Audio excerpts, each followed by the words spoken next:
Welcome to Rockin' the Ages, set in the heart of the beautiful Okanagan in British Columbia with your host, Cheryl Soleway. Life is like a game of hockey. There are fast breaks, sudden shifts, hard hits, and moments of pure exhilaration. To play well, we need more than strength. We need resilience, confidence, and a plan that's always changing for every period of the game. Rocking life at any age takes more than just push-ups, cardio, or muscle strength. It's about sharpening the mind, fueling the body, and learning how to adapt and thrive through every period. There are 7 essential keys that unlock a life of energy, joy, and purpose. Through inspiring stories, practical wisdom, and a touch of grit, Rocking the Ages is here to remind you that the later chapters of life aren't a time to slow down. They're a time to play bigger, stronger, and smarter. So lace up, lean in, and get ready to discover how to truly rock the ages. Hi, I'm your host, Cheryl Soleway. Today on Rocking the Ages, I'm joined by Rhonda Catt, a strength coach with over 30 years of experience in the fitness industry. But it's her voice. Rhonda's voice is different. And to put it honestly, she speaks my language. Rhonda began her journey in the early 90s, cutting her teeth in the big box gym world before building a very strong following, training athletes, particularly hockey players. So, well, there's one area that I can relate. Well, over the years, she's become passionate about helping adults, and especially women, maintain strength, power, and confidence as they age. It's like we're sisters.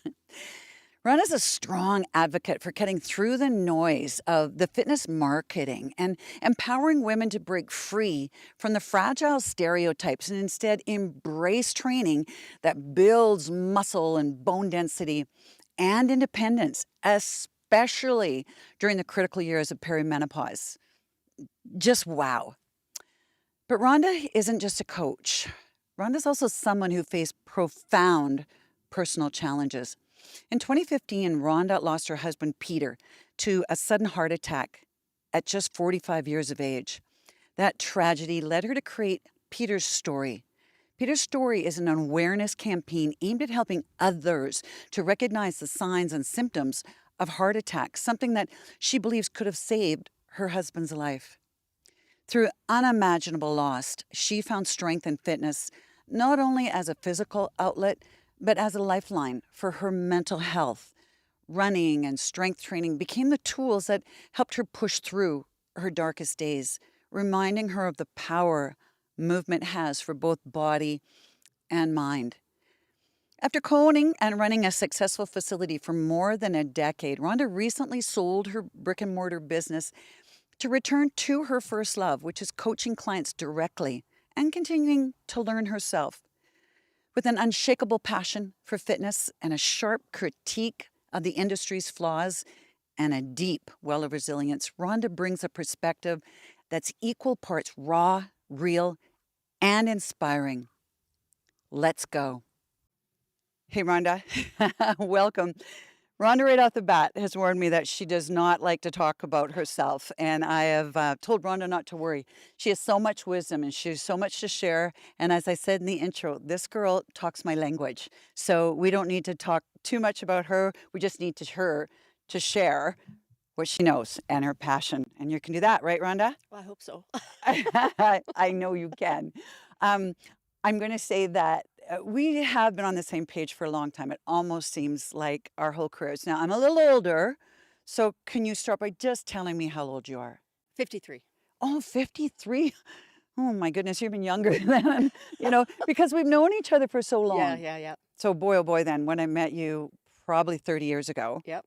you were just starting in this little fitness Yeah. industry, weren't you? Yep. And I mean, you're one of those individuals that were just there from the beginning and had always been. Isn't that funny? It's Yeah. You're Aren't we amazing. lucky that, don't you find the people that have been in our industry, especially the ones that have lasted, it just seems like we still know each other. Like Yeah. not a day goes by, Yeah. we can meet and there's that familiarity Yeah. there. But You meet some very amazing people in you this sure do. industry. You sure do. Yeah. Can you, off the top of your head, tell me who impresses you? Who do you like? Oh, I know who's one of them. you know what I will say? The individuals who started me, I think, in the industry Yeah. is who I think are who I would like to give credit to, because back in the day, Yeah. back in the 90s, Yeah. when I'm kind of getting into this industry, especially the hockey side of it, it was yourself, right? Yourself, Thank but you. it was, Peter Twist. I knew it. I Yeah. should have said it, but I wanted you to say The it first. original, Hey, yeah. Peter. Shout out to Peter Twist. Peter Twist, and I remember, the Chad Bensons Yeah. and watching them present, and Carmen Bott, and I remember being at one of his workshop seminars, whatever it was back in the day, and watching her demo the drills and Yeah. thinking, she's badass. I like her. I want to Oh, be good. like her. Yeah. I want to be like her. And then look at her now. Like, I just have so much admiration for her teachings and how she is like teaching us and Yeah. and the kind of the younger generation, if Yeah. I can say that. But honestly, like, I always think back at those beginning years, and those people made a huge impact on me. And still are. Yeah, You know, absolutely. watching Peter evolve and change too, it's been wonderful. Yeah. Peter's still contributing so much and so much on so many levels now that it's still, I'm still really privileged to have worked and been alongside them as well. I think the reason we relate so well, we have a common passion, and that's training athletes. Mhm. What was it, or what still is it, about athletes that drew you in? What did you enjoy about that? I think for me, because I just love sport in general. Okay. I wanted to be the PE teacher. I wanted Yeah. to do anything that had to be related to sport. Okay. And it was, for me to be around that was just energy. It was Yeah. learning. Like, I found that nothing kind of lit the fire of, why is it so important to train specifically, or to help make these athletes that 1% better. It's just for me, it's so consuming. Yeah. And because I love to learn, it was, I feel, on a completely different level than just training the general fitness population, right? It was hard. Yeah. I had to Exactly. You had to be good, and you had to know what you were doing totally. if you were going to stick your neck out, because you actually worked in the NHL. So go ahead, Well, Rhonda. no, Yes. no, Tell no. us about the summer camp.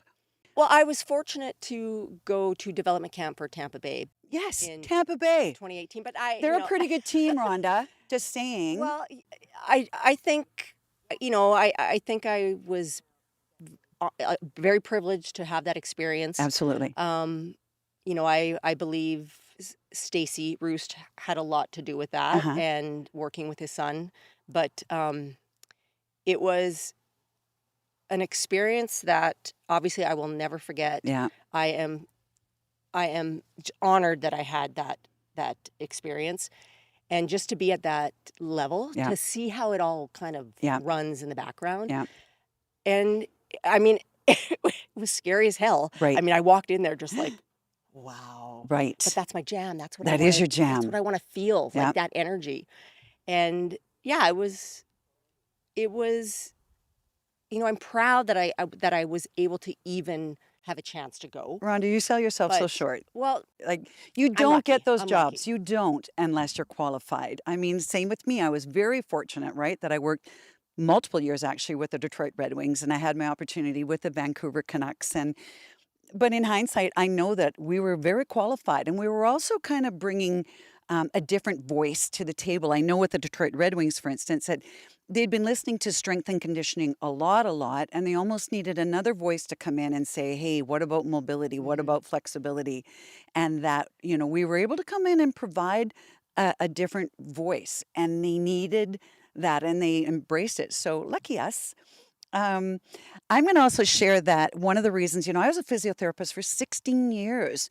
And when I finally closed the door on being a physiotherapist in a sports medicine clinic, 2 of them in downtown Vancouver, I found it though frustrating that too many people would come in for physio and were not motivated beyond the 1 hour they spent with me. They would come and they would lie on my table for 1 hour and then leave and just not do enough, not go Yeah. home and realize it's the other 23 hours I think that that's why working with athletes is so amazing because exactly. they want everything to They're be better. so Yeah. motivated And they'll do it. and they'll do it. Mm-hmm. Yeah.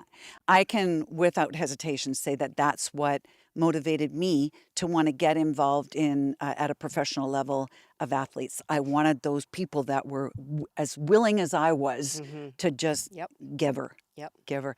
So can you kind of tell me when you did get to Tampa Bay then, what was your jam? What was your shtick? What were you bringing to the table? No, I mean, for that experience was me just to kind of immerse myself in it Was it? and just to Got it. assist in the gym, Yeah.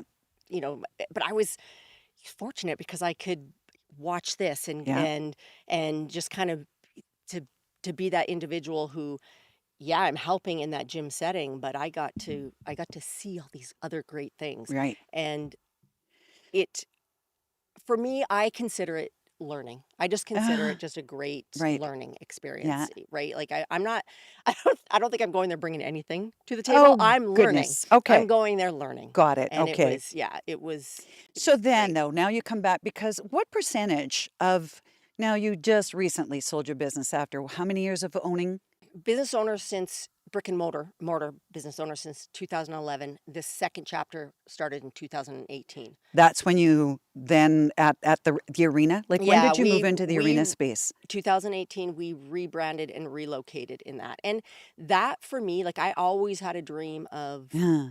owning a strength and conditioning facility Yeah. above a hockey rink. That Yep. was my dream. Oh And man. the fact that it came true Yeah. is mind-boggling to me, Yeah. right? It really is. That was the dream. Um, it was amazing, but the stress of owning that brick and mortar, Hey, right? It just I know. it gets you. It saps. Yeah. Mhm. Again, not to talk about myself too much, but I will for this. So at one point, I owned 2 sports medicine clinics in Vancouver. And it was the stress of Oh doing yeah. the accounting and all the paperwork that was my weekends when what I wanted to do was be treating patients. So Mhm. it's just if that's not for us, that's very draining Yeah. on our Yeah. energy levels. And then it's Absolutely. wonderful because the kids, the athletes come in and they help put gas back in your gas tank in a way.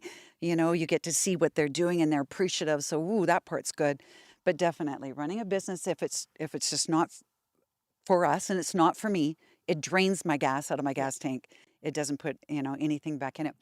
So Rhonda, I want you to describe your gym as your brick and mortar as you refer to it, because I know it was different than the average brick and mortar big box gym.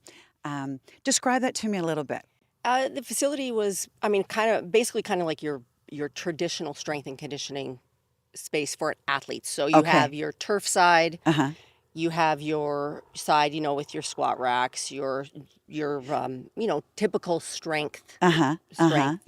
equipment, I guess. Okay. But it was more built for athletic motion. So if you're on a turf and you're pushing sleds or you're sprinting or you're doing drills like that, it wasn't the big box gym where it's just full of machines. Full of machines, exactly. And Yeah. that's where, you make it sound like having a turf area is common. It's not. Like, I Yeah. think create a gym and create an atmosphere. One of the early lectures that I used to do when I was circulating around and doing a lot of presenting was psychology, I called it. So psychology was SAQ, speed, agility, and quickness. And, I'm sure I know Pete Twist also talked about SAC training, speed, agility, and quickness. And yeah, like there wasn't a lot of gyms out there providing that. Mhm. And I think what's cool is we tested that kind of premise and market. We're now carrying it over to some degree into more and more of our adult training. Yeah. But Absolutely. I thought it made a lot of sense. And personally, I really enjoyed it. Okay, I'm going to put you on the spot and ask you a few other questions. If you had to rank what you think is important in fitness, can you give me maybe your top 3, 4? What do you think are the priorities today, not for athletes anymore? Yeah. Now we're going to go into, Obviously, strength, force, being able to create force. okay, Your cardio, yes, but just I want to really focus on the strength portion first, Okay. the strength and the power. okay, We know that as we age, we're not only losing strength, but we're losing power. Mhm. And that is Mhm. our quality of life. That's our independence. Mhm. And I struggle a lot with the marketing that surrounds women with that. I love that you do. I Oh, love it that you drives me say it out loud. crazy. It drives me Good. crazy. We're all basically we should just be weak and fragile. That's how we should grow up. We're women. Let's just be weak and fragile. Don't lift anything heavy. Yeah. And it is the biggest disservice, I think, to women Right. as they age. Right. It's creating even more fear. Mhm. We have to gain muscle, yes, Yep. but we also have to stay strong and understand why it's so important to create force. And you can have the debate of women don't need to lift heavy. Do your 15 reps, do your 20 reps, Mhm. but how is that creating force? How is that allowing you to stand up out of a chair when you get older that one time? Right. To get off of the toilet? Yep. Your independence is going to tank Relies if on you it. don't understand the force. Right. And that requires sometimes lifting heavy. Yep. It's not everything like Describe to, because I know, but tell to our audience, what do you mean by heavy? Well, maybe you're heavy because again, the debate is ridiculous. I think there's a debate on how many reps is heavy. So is that Yes, 8 reps for there you? is. Is that 5 Yes. reps? Is that 1? Is that 3? But your 1 rep could be an unassisted chin up. Like that's a big deal for women. 1 unassisted chin up. Yep. And then maybe something else is 3 to 5 and maybe something else is 8. Yep. But you're still creating a force that is recognizable to the entire body. Like that force when you generate and you go, whoa, okay, I just felt everything. Yeah. As opposed to, I'm just going to lift this weight for 15 reps. I don't feel the force throughout Yeah. my whole body Yeah. when I'm trying to lift that weight. I So agree. you have to understand what you're feeling, not just, hey, I'm going to get the same reps or the same goals lifting, 5 reps versus 15. I can still achieve the same goals. But there's so much context that's lost there. Yeah. You can still get stronger. Yeah. But it's so much about what kind of force creation. Yeah. And if women don't understand that, they're going to get hit by an illness, a disease, or an injury, and their independence is gone. And it will happen so fast. Your buffer's gone. You're creating a buffer. Mhm. If you don't create the buffer now, it's too late.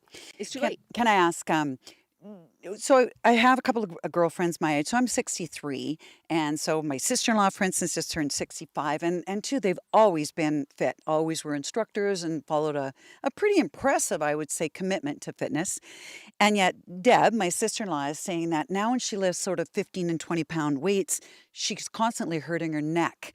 And I'm saying, unfortunately, I do talk about the keys that need to sort of precede that ability to lift heavy weights. If you're going to try to lift heavy free weights, you need a neck that is stable, shoulder blades and a thoracic spine that is both mobile, stable, able kind of thing. And it has me circling back to machines again. And it almost feels like for a little while, I poo-pooed machines. Yeah. Machines are for old people. But you know what? There's a reason. They're wonderful. What do you think? They're wonderful. Okay. It comes down to the tool. Yeah. But machines are a fantastic way to lift heavier, Lift heavier. to feel that force. Safely. Exactly. And another thing that I want to say is what we're not teaching women Uh-huh. is, remember, strength training or weight training, it's a skill. It's a skill. Learn the skill. Yes. And then learn the load management. Yes. You put those two together, then, all of a sudden I can lift heavier because I've learned the skill. I've learned how to do the lift. Yeah. Or I've managed my load. I understand the load. Right. I'm not just throwing somebody under a bar Yeah. for max reps Yeah. or max weight, I mean. But your machines are a tool. Just like if you love barbells, go ahead. If you love dumbbells, go ahead. If you love machines, go ahead. Just I love it. do what works for you, but understand the why. And that's why you get a personal trainer. That's why you get a coach, people, right? You do need somebody watching your technique. If this isn't something that is second nature to you, you need that set of eyes. Just like, again, if you're going to improve, we're golfers. If you're going to improve your golf swing, you need that somebody watching to say, well, this is what I see that, you're doing wrong. And I just see there being even more of a role for trainers, coaches. It shouldn't be, and I don't think it has been a trend, but to even sort of say people in the second and third period of lives, how helpful it is to have a coach. Because you're also squashing misconceptions. Yep. Those are the individuals who think it's dangerous. Yep. who shouldn't think that they shouldn't lift heavy, or it's bad for the joints. There's so much out there that we have to, it has to be squashed Okay. because society, I don't think, is getting healthier. I really don't think it is. Not, And yeah. and we're fighting against all of that. Mm-hmm. And I think it's such a simple message, but the message is so simple. It's the myths and the misconceptions that it's fighting against. And there's so much out there that it just doesn't, I feel like the message doesn't have a chance Yeah, to succeed. it will if people Oh, like you I keep know. talking about it. And I love the way you don't just talk about it gently. If No, you I'm if not. you No, want to follow Rhonda, honestly, I'm I not warned her a everybody's little cup of bit today tea. that we can't drop the F bombs here. But yeah, she is very passionate about making sure that people realize that, too, when I did one of my first podcasts here, Rhonda, I showed Jet, my youngest son, and he said, Mom, stop trying to pretend you're nice. Oh, I thought, fair enough. yep. Again, like that was my problem a little bit with physio. I didn't have the empathy and I didn't have the patience to put up with people that weren't really willing to put the work Yep. in. So Yep. again, just saying how much I think you speak my language, that you know what, people, like it's not easy, but it is invaluable. Yep. So let's get this done. Let's make it happen. Can I ask, do you listen to podcasts? Yeah. Oh, yeah. Oh, Yes. tell me who you Absolutely. like to listen I, to. I don't have a favorite. No. I do like the Just Fly podcast, but Eh, but I don't have a favorite because I'm all over the place, Are you? right? Yeah. For me it's mood. Do I want to learn more Okay. about athletic? Yeah. Okay, then that's what I'm listening to. Yeah. Do I want to learn more about women's health? Then that's what I'm listening to. Okay. It's yeah, but I will say that the podcasts I listen to or the books I'm reading are always about strength and conditioning and Nice. health. Yeah. I can't get my brain into It's who listen to you are. yeah, It's who listen to you an are. audiobook. I don't want Yeah. to. If Yeah. I'm going to spend the time doing that, I want to learn. I want to Yeah. walk away from that and go, "Oh my gosh, I just learned something new. This is Yeah. amazing." Yeah. Right? So it's Can yeah. I ask, have you listened to Vonda Wright, Dr. Yes. Vonda Yep. Wright? Yes. Yeah.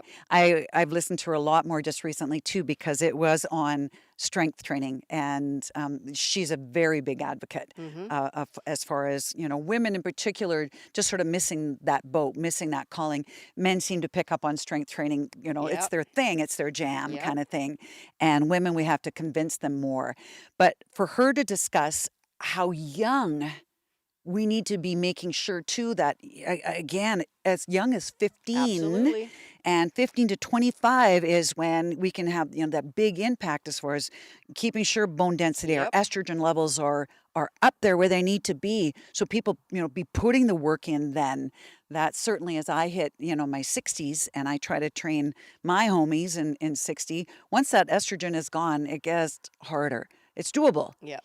Yep. But boy, like her premise is just saying, try to do the work all along and really get that messaging out to our people in the first period of life, second Yep. period of life.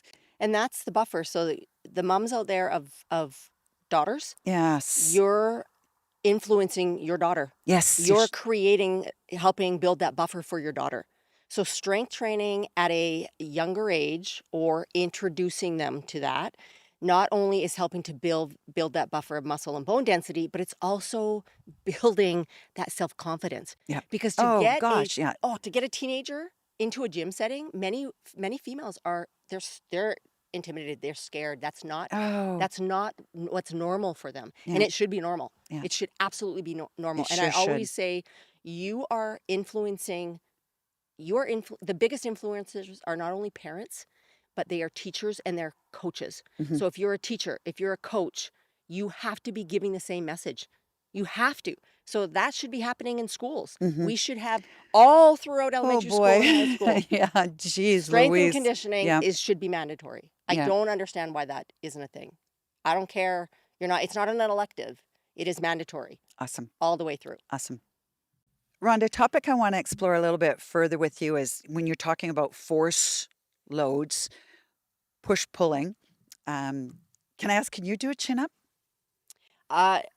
Maybe one. Yeah. Yeah, it's tough. They are hard. Yeah, and I will be honest, there's exercises that people are going to hate. Uh-huh. I don't enjoy doing chin-ups. No. So Gosh. it's never been a goal, and I know Yeah. somebody's going to be like, "Oh, you have but I would rather if I'm going to lift heavier or Yeah. have more force, my go-to is I want to squat, or I want to split squat, or I want to do pushing exercises. It's a huge weakness, and I always say I got to get better. I got to get better. Okay. But I don't care to get better at it. I will use enough I assistance. love that you use the word enough. Yeah. I'll use enough that I can do maybe 4, Yes. and that's all I strive to do. Good. don't I'm care going to about- follow your lead on that one. But I want to be able to squat, deadlift, and split squat, Yeah. and run. And That's a Vonda Wright. Vonda Wright's very much about deadlifting and powerlifting and, doing some of those techniques and strategies. Are you aware there's quite a bit of buzzwords now too around health span versus lifespan? Mhm. Have you been hearing that Yep. talk? Yes. Even I chatted with a gal yesterday in her 70s at a pickleball tournament, and she brought up health span, and I'm like, oh my goodness, it's like core stability buzzword was Mhm. a few years ago, Yeah. right? Everybody's talking health span, but part of that too is grip strength Yep. and that sort of. So I'm going to share. I will do it in my little home studio, you guys. So at the end of this episode, I have only started doing this maybe the last 3 to 4 weeks. It's relatively new. But I had a ballet bar in my home studio that I wasn't really doing kind of much with. But then I started getting into this whole health span, lifespan stuff, and grip strength stuff. And I thought, I should be doing chin ups and pull ups. So I actually do it. I get underneath the bar on the floor and I use my legs to assist me. Yeah. So now I can very successfully, and also doing that elongated, so eccentric training for my biceps, which again, we're all about lifting, lifting, lifting. And you get such value out of that lengthening eccentric strength. Yeah. So I'm very proud and I'm very pumped of my assisted use of my chin-ups and pull-ups, grip strength, because that's what I'm doing with there too. And I'm using my ballet bar. It's not just a relic. Well, I got to confess, the other thing I bought, and I bought this about 2 weeks ago, was the ones that you hang on your door. I wanted to see what my hang time was. I did it probably 4 times. It sucked. I hated it. So trying to convince myself that, that grip strength is a thing so I can open a jar. Yeah. I think there's tools in the toolbox now. You can just get on Amazon that'll open your jars. Also, too, we talk about lifting heavier weights. I'm pretty stuck. 15 pounds is, I'm not rocking it for heavy, but heavy enough. But I'm finding now by adding a fit ball to stabilize my back, and I would like to encourage more women to, most of them just to stand and lift heavy weights over their head. Don't have the technique and they haven't built up to it. So, right, haven't done it in years and years, and suddenly they go for it and they're hurting their necks.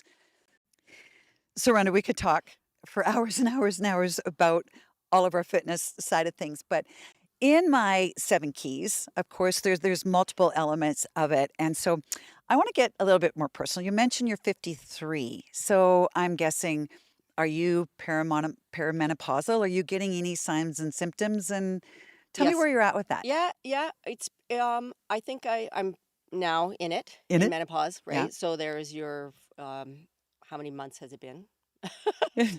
Years. It has not been a full year. Okay. So I'm just Okay. I'm a baby in the menopausal transition, I Are guess you? you would say. Could you put your Has it- finger on? Have you experienced already years of it? Have you noticed like, who am I? I think the worst for me was the perimenopause years. I didn't start noticing anything until I was 47. Okay. But I also think, that was kind of after my husband had died.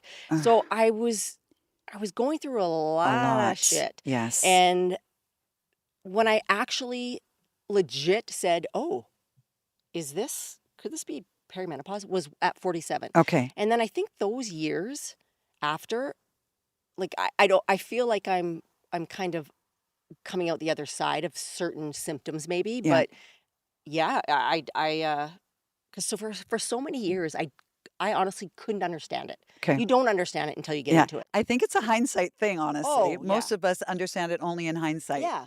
Yeah, but it's very interesting how much it was not a topic before experiencing or before recognizing it and going, "Oh, why did nobody ever talk about this? I had nobody around me that talked about this. I didn't know Right. anything." Right. So it's just like, Like, tough what? it out, suck it up, tough it out, Yeah, whatever. it's We're like just, this exists. Why is it not out there? Why yeah. do people not talk Can about I it? ask, like, in hindsight, for instance, how was your sleeping patterns? Yeah, sleep was one thing that was horrendous. Horrendous. Horrendous. Yes. And I was always a sleeper. I could sleep through anything. Mm-hmm. And when it's again, I think part of that topic Is would be Peter. would be Peter. And but it became so bad. Yeah. And you're pulling at everything. You're trying everything you can to improve your sleep because Mm-hmm. that's impacting the rest of your day. Right.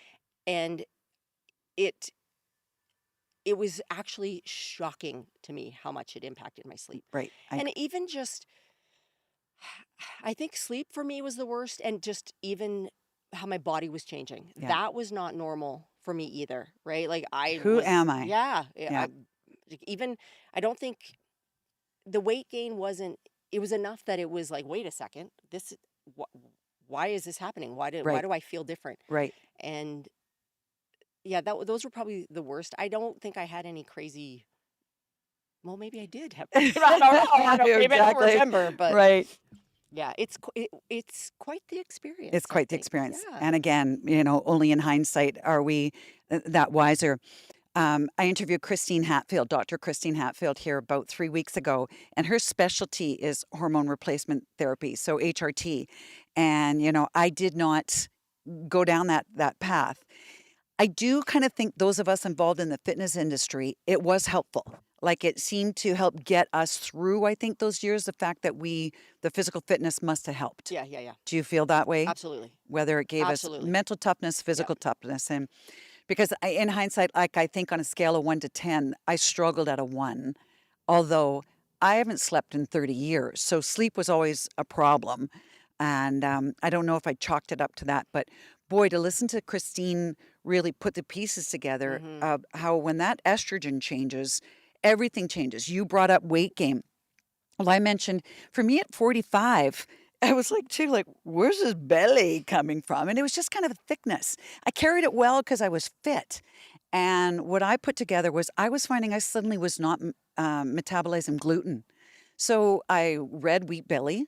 And I thought, Mhm. I would have toast at breakfast, out a sandwich, Subway, whatever at lunch, and pasta maybe again for dinner. So I think I was putting gluten in my diet 3 times a day. So I found for me for about a year, I took out mostly bread because that was so easy to recognize.